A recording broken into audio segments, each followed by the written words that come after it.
Hello po, magandang gabi sa lahat. Magandang umaga kung nasa man kayo panig ng mundo. Ayun, shuffle-shuffle muna natin ang ating mga card. Uy, bakit nagkaganon? Ayan. Ito muna ating white tarot card, ang ating gagamitin. Ayan. Parang lately, nagugustuhan ko siyang gamitin. Ano? Nailupi ko. Knock 3 times po para ma-cleanse. Ayun din po para sa mga hindi nakakaalam. Ang pagkatok po sa baraha ay isang form din ng cleansing para maalis yung mga energy kung saan nyo siya nagamit. Okay, so ayan, available pa rin po ang ating mga bracelet ha. Ang ating amethyst para sa kalusugan at para sa magandang buhay din ha. And ang ating citrine, ayan, para sa good luck, sa financial, ayan. And ang rose quartz po pala natin ay na-out of stock tayo ha. Pero malapit na po yan. Makakakuha na tayo by I think bukas makakakuha na tayo ng ating rose quartz. So mga gusto pa pong umorder, ayan, i-PM nyo lang po ako sa ating Mystic Tarot. Ayan, para sa pag-ibig, ang rose quartz po ha. And ito naman, ang citrine, kagaya itong sa akin. Kung gusto nyo ng ganitong size po, yung hindi yung mas maliit dito, yung ganito. Kasi gusto ko siya, maganda, discreet. Ayan, PM niyo po ako, ha. Ask po kayo sa akin. And ano kaya ang situation, or ano ba itong makukuha natin ngayon? Or pwede kaya nating alamin yung mga, kung may mga situation kayo dyan na nasa isipan ninyo kung ano yung mga susunod na mangyayari, ha. Tingnan nga natin kung ano yung mga susunod na pangyayari. Ang ganda ng Oops, nakita niyo yun? Talagang tumalon ha. Ayan. So, this is a 3 of Wands. So, yung iba sa inyo dyan, merong mga pinag-iisipan ha. Maaaring may mga lugar na pupuntahan. Ayan. Meron din kayong mga iniisip na bagay na gustong gawin ngayon. And sabi naman dito sa barahan natin ang 3 of Wands kasi ang ibig sabihin nasa inyo po yan, choice nyo po kung itutuloy ninyo, no? Kung sa pag-travel, nasa sa inyo kung itutuloy nyo ang pagta-travel ninyo, no? Para nakikita ko naman wala naman magiging problema. Ayan. So, kung yan ang mga nasa isipan nyo ngayon ha, ayan, maganda yung natin ngayon, naisip kong reading. Kung alam mo po yung mga nasa isip ninyo ngayon, ito, yung magiging maaaring kasagutan, natanungin natin sa mga baraha. Ayan, so ang iba sa inyo na nag-iisip ng pagte-travel ha, ayan, ang 3 of Wands, ayan. And maaaring, ito rin ay pagtalikod sa isang sitwasyon na nakagugulo sa inyo, maaaring, merong situation dyan sa nakasangkutan kayo na sobrang stress na kayo ngayon ha. Pwede rin literal na pagka-travel. Yung mga nag-iisip na mag-travel. Spirit guide, ibigay mo pa nga po sa amin kung ano yung mga nasa sa isip nila ngayon ha. Kung ano po yung solusyon or gabay na maaari mong ibigay. Para po sa mga nasa sa isipan nila. Ayun pakita nyo, nag-flip talaga. Okay, ang iba naman po sa inyo ay this 9 of Cups, kasaganaan ito so may mga may parating na opportunities, pwedeng panibagong trabaho, pwedeng business, magtatayo ng business na magiging okay. So yung iba rito sa inyo, kung meron nag-iisip na may magbe-business, huwag ka po mag-alala at magiging okay po siya. Ayan, this is 9 of Wands, 4 cups po yan. And malakas dito yung ating water sign, and dito naman sa Wands, isang earth sign ha. So dito, kung nag-iisip ka ng business, lalago po siya. Ayan, puro cups, ibig sabihin nakasahod yung kasaganaan ha. Kung meron naman na nagbabalak na mag-abroad, ayan, magiging maayos din siya ha. So kung sa nakikita ko, magiging maayos at masagana yung mga nag-iisip ng pagbabago, ng paghahanap buhay, maaaring nag-iisip ng mag-business, maaaring lilipat ng trabaho, maaaring mag-abroad, ayan. So, magiging maayos po ha, kung ano man yung nasa sa isip ninyo ngayon. Okay. Yung mga nag-iisip dyan na magbago ng hanap buhay ha. Yun nga lang, kailangan siguro, kasi kagaya niya, nag-iisip mabuti. Okay po. So, pag-isipang mabuti kung ano yung venture na papasukin ha. And meron din tayong Seven of Pentacles. Ayan. Eto ha, good news din to ha. Ayan, good news to. Kasi po kung ano yung mga itinanim ninyo, no, aanihin nyo na ngayon. Ayan. Into fruition na to eh. Ibig sabihin, kita nyo oh, nag-aani na siya ng Pentacles. And Pentacles symbolizes money po ha. So kung meron kayong mga investment, ayan, nag-invest kayo before, ayan, aani-anihin nyo na yan ha. Okay, kung nagsipag sa pagtrabaho, ayan, magkakaroon ng mga bonuses, ayan. Mga government employee, nabigay na po ba yung mga bonuses ninyo, no? Ayan. So, ayan, kung gusto nyo naman yung nagtrabaho ng bonggang-bongga ng mga nakakaraan, magbe-paid off na po ha, yung kasipagan ninyo. Talagang yung mga baraha ngayon is nagpi-flip po ha, kung nakikita ninyo, no? Walang sumasabit sa daliri ko, talagang nagtatalsikan. Kung hindi man tumatalsik ay nagpi-flip. So, spirit guide, ano-ano pa po ba yung mga nasa isipan ng ating mga, manonood na yun. And this is Two of Cups. Oh, meron dito sa inyo, syempre hindi mawawala ang ating usaping pag-ibig. Ayan. Soulmate. O, tingnan ninyo ha. Maaaring ang dalawang ito ay magkakaroon na ng maaaring magsama na ha. Okay, magsasama na sa isang bahay, makakapag-isip na magsimula na silang dalawa lang. Kasi this is Two of Cups na eh. Oh. Kumbaga, parang ano na to eh, pwede rin magpapakasal ha. Ayan, and mas marami dito yung, or magkakaayos ha. Kasi inaayos nilang dalawa, tingnan nyo. Nag-reach out yung lalaki. So, ibig sabihin, meron na naman magre-reach out ha. O yan, tingnan nyo na lang kung para sa inyo yun ha. So, yan, ang ating Two of Cups, syempre sa mga lovers dyan ha. Tignan nyo, merong magsasama na, meron ng mag-iisip na lumagay na sa tahimik na buhay. Okay. And kung meron mga tao, no, na kadiling ninyo before, ayan, siguro kung nagkaroon man ng problema, magre-reach out na sa inyo. Kasi yung isa, nire-reach out niya yung kamay niya. Naabot niya na yung kamay niya. Okay. And dalawa po ito ha, surprisingly. And yung iba rito magiging victorious, no? Yung iba kung meron bang sinalihan ng mga contest dyan, ayan, maaaring kayo yung manalo. Or kung may mga kaso-kaso kayo na kinakaharap ngayon, ayan, magiging okay, ano, at kayo yung mananalo, no? Magiging victory and successful. So, paghahanap buhay naman, ganun din. Kung nag-iisip at nagbabalak nga na mag-business, yan, tumapat pa silang dalawa or mag-abroad, magiging maayos naman po, ha? Okay. And surprisingly, eto ang ating Three of Swords. So, ang iba sa inyo ay nakakaramdam ngayon, ano, ng sobrang sakit, ha? Baka meron na naman tayo ditong nanonood na dinala sa isang third-party situation or iniwan ha. Maaring meron na naman nagpaalam na nagsabi ng kailangan ng space, tapos malaman-laman mo na iba na pala yung kadiling, ano, na ipagpalit na pala. So feeling ko merong mga ganun dito, no. This is a Three of Swords. Yes, magiging masakit. Ayan ha. So merong makakaramdam ng heartbreak. Sakit naman. Okay. May masasaktan. Ayan. Or yung iba naman, akala nakamove on na ha. Pero pagka yun nga, nababanggit at napag-uusapan pa rin or minsan sumasagi sa isip, ano. Akala mo nakamove on ka na pero hindi eh. Andun pa rin yung sakit, yung pain. Okay po. O siguro ang total healing, medyo talagang totoong matagal eh, no. Yung iba sinasabi nila 3 months, pero hindi eh. Really depends. Ayan. So, pwedeng ito ha, itong ating Three of Swords, merong masasaktan, or meron naman yung iba na hindi sinasadya, no? Naaalala pa rin yung mga nakakaraan, yung mga totally na nakasakit sa kanila ng mga nakakaraan. Okay? Kumbaga, akala mo okay ka na eh, pero hindi eh. Bigla-bigla papasok sa isip mo, no?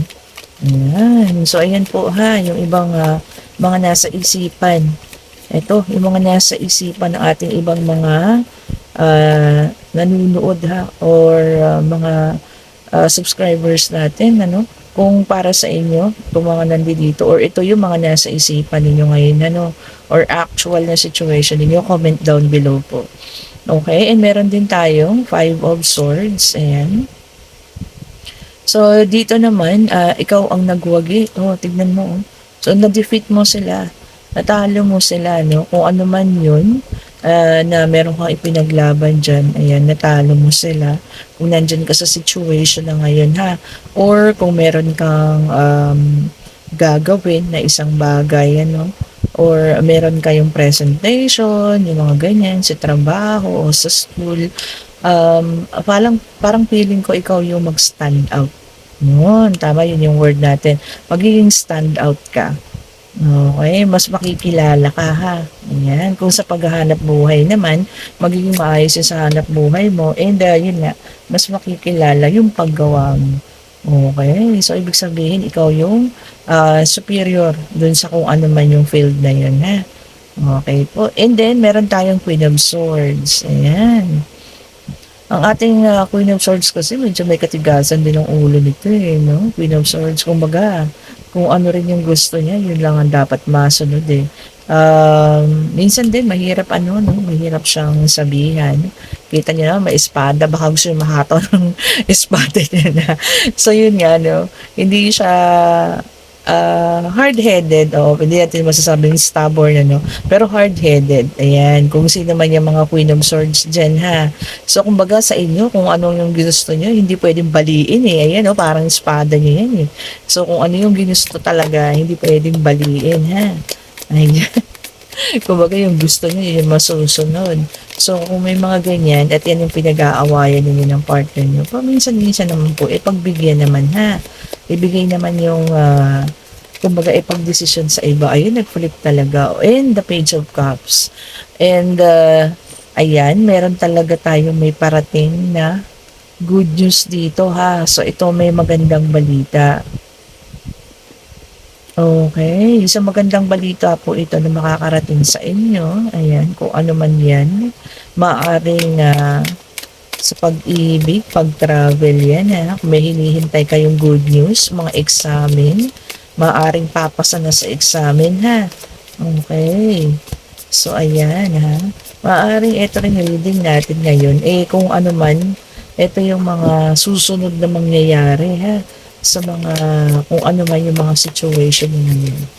Ayan, pulutin nyo na lang po yung sa inyo ha. At itapon yung hindi sa inyo. Ayan. So, ito yung mga maaaring kasunod na pangyayari. Kung ano man yung situation ngayon ninyo po ha. Sa buhay. Okay. Tingnan nga natin. Okay. And, meron din tayo ditong The Lovers. So, ayan, The Lovers na yan ha. Soulmate. So, ang ilan, makakakilala na ng soulmate ha, maaaring makilala na. And yung iba din ha, maaaring sa probinsya. Ayan no, sa probinsya makakilala ha. Sa ibang lugar, yung taong para sa kanila. Okay po. Ayan. Or maaaring nakilala nyo na ha, sa ibang lugar. And meron din tayong Two of Pentacles. Ayan. Ang iba sa inyo, maaari magkaroon ng pagbabalanse, ha? Balanse sa lahat ng bagay. Pwedeng sa pag-financial, pwede rin para sa pag-ibig po, ha? Ayan. Pag sa financial, ibig sabihin, kung meron man tayong sinusuportahan, matuto tayo namang, huwag puro bigay. Ganon, ano. Higpit-higpit din. And then, kung sa pag-ibig naman, huwag naman masyadong buhos po, ha.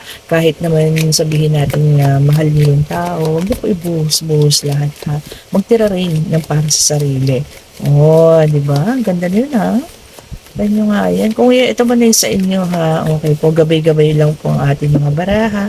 Siyempre po, kayo pa rin. Yung gusto nyo pa rin, yun ang masusunod. Ayan, parang sa ating pinagsunod. Okay po. Kung ano man yung nanaisin ninyo, kayo pa rin po yung masusunod dito ha. Okay po, gabay lang po ang ating mga baraha. Lagi kong sinasabi, suggest tayo kakapit, suggest tayo hihingi po ng gabay. Okay po, ayan. Pero maganda ang sa karera ha, sa pangkabuhayan. Kung ano yung nanaisin sa panahong ito, magiging maganda po ha. lumabas ang ating Nine of Cups. Kung sino man sa inyo yan na nagbabalak na magkaroon ng ibang career, balak mag-abroad, balak mag-business, ayan, magiging okay po. Ayan, oops, ang dami. Ulitin natin ang ating pag-shuffle. Kung may narinig po kayong ingay ha, ito po yung asong makulit dito. Nag-iingay. And then na po ano ito, meron tayong 8 of cups. Ayan. So, ang iba naman sa inyo, gusto lang lumayo. Maaari mo magbakasyon. Ayan. Gusto ng pahinga. Ayan. Gusto magkaroon ng sarili muna, no? Inyong iintindihin. Ayan, maaari din merong aalis sa isang relasyon. Ayan, depende na lang po sa inyo ha. Case to case basis. Pero ito po ay 7 of Cups, paglayo po siya ha. Okay po, paaaring gusto lang manahimik, gusto ng katahimikan, gustong magbakasyon, ipahinga ang katawan, ng puso at isipan po ha. Okay, maaari aalis din sa isang situation na hindi na makayanan. So, really depends po ha. Depende po talaga. Okay. Check na check pa po natin dito kung ano pa yung mga lalabas. So, maaari pong ito ay nangyayari na. Maaaring mangyayari pa lamang po sa inyo ha. So, tignan nyo na lang ang situation ngayon po. Okay. Syempre, kung pagod ka na, no? Sa paghahanap buhay, meron naman talagang time na kailangan din natin ng pahinga po. Ipahinga yung ating pagod na katawan at isipan. Ayan, Divine Universe, meron pa ba? Ano pa po ang mga kaganapan? Okay po. Mga kaganapan. Ayan. Ano pa po ang mga kaganapan? Ayan. Ano pa po ang mga ito nga, kanina pa ito. Oh, may parating na malaki. O baka may manalo sa inyo sa loto ha. This is an Ace of Pentacles. Kita nyo naman, ang laki ng ang laki ng ating Pentacles. So, ibig sabihin, big amount of money po ha. Ayan, kung sino man yung mga palataya dyan sa mga loto ha. Ayan po, taya-taya kayo. Baka meron pong manalo ngayon ha. Kung meron kayong mga inaalaga ang numero dyan, ayan. Okay po ito, may lumabas na. So, meron tayong the judgment, ayan. The judgment po is may paggising ha. Maaari yung iba rin dito na nasa abusive relationship, medyo magigising-gising na ha, at maaari nga alis-alis na, okay. And meron din tayo dito, 8 of Swords, ayan. Yung iba sa inyo magiging feeling trap, ayan. Or hindi makagalaw. Parang merong isang pangyayari, parang hindi kayo makagalaw. Maaaring ito ay pangyayari sa bahay, sa pag-ibig po, sa trabaho po ha. Na parang naging stagnant kayo sa isang situation na yun ha. Okay po, ayan kita nyo naman, natrap siya doon sa mga swords po ha. Ayan, the best thing po dyan is hanapan nyo ng solusyon kung ano man yung problema na yun ha. Okay po. And meron tayong lumabas na the world. Talagang yung iba rito sa inyo may pag-travel ha. Meron pong pupuntahan, maaaring doon na maghahanap buhay, maaaring may magpapakasal sa abroad, makikipagkita sa long time partner. Ayan, paalis na. Ayan, so ayan po ha, yung mga parating, kung sino man ang mga, or kung ano man yung mga nasa sa isip ninyo, no? Kung sa inyo yung mga situation na yan. And then, hingi po tayo ng gabay dito sa ating messages of life. Ayan. Siguro kuha tayo ng 3 rito. No? Ayan. Gusto ko siyang i-shuffle na yun. Ayan. Isang shuffle na. Okay, hingi po tayo ng gabay dito sa ating mga messages of life. Ha? Para sa in the future. Kung future man yan ha. Ito nga sinasabi ko, itong mga labasan natin ngayon, maaaring mangyari, nangyayari po ha. Or mangyayari pa lamang. Okay? Pasensya na kayo kasi may aso ritong makulit. Tuta pala. Okay, return to the temple. Ayan. Ang ilan naman sa inyo rito ha. Makakapag-isip na mas malapit, maging mas malapit po ha sa pagsisimba, ayan, magiging mas malapit sa ating Panginoon, sabi niya, i-rediscover daw yung kanyang inner self. Okay, and siguro ito yung mga taong maaaring masaktan ha, sa yun nga, yung mga taong merong third party na ganyan, ano, o na sasaktan pa rin kapag naaalala yung mga nangyari ng mga nakararaan. Okay po, iwan niyo na raw po yan, ha? And kumbaga pumunta na nga tayo din sa mas kalmado. Yun nga lang, hindi ko ka rin kahit sabihin ko kasing iwan na natin yan. Lalo na nga yung ibang nare-reading ko. No? Birain niya naman, 10 taon, 14 years, tapos ipinagpalit sa isang buwan lang nakakilala. Siyempre po, kahit sabihin ko na iwan niyo na yan, mahirap at mahirap pa rin po, di ba? Lalo na yung mga ganong situation. Ang hirap po nun.